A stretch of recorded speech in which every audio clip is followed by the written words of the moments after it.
RCB విజయోత్సవం సందర్భంగా Chinnaswamy stadium వద్ద జరిగిన తొక్కిసలాట ఘటనపై పోలీస్ డిపార్ట్మెంట్ విచారణను వేగవంతం చేసింది.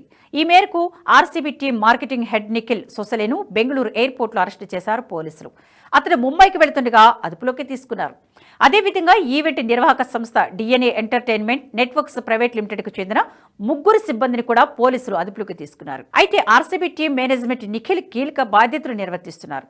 ఈ ఈవెంట్ను కూడా డిఎన్ఏ సంస్థతో కలిసి ఆయనే ఏర్పాటు చేసినట్లుగా ప్రాథమిక విచారణలో వెల్లడైంది. బెంగళూరులో చిన్నస్వామి స్టేడియం వద్ద తొక్కిసలాటపై కర్ణాటక హైకోర్టు తీవ్ర ఆగ్రహం వ్యక్తం చేసింది. లక్షల మంది క్రీడాభిమానులతో ముడిపడిన కార్యక్రమాన్ని నిర్వహించడంలో ఫెయిల్ అయింది ఎవరో తేల్చాలని రాష్ట్ర ప్రభుత్వాన్ని ఆదేశించింది. తొక్కిసలాట ఘటనపై హైకోర్టు తాత్కాలిక ప్రధాన న్యాయమూర్తి జస్టిస్ వి కామేశ్వరరావు, జస్టిస్ సిఎం జోష్ల ధర్మాసనం సుమోటోగా కేసు నమోదు చేసుకుని ప్రభుత్వానికి నోటీసులు జారీ చేసింది. తొక్కిసలాట ఘటనపై పూర్తి నివేదికను కోర్టుకు అందజేయాలని ఆదేశించింది.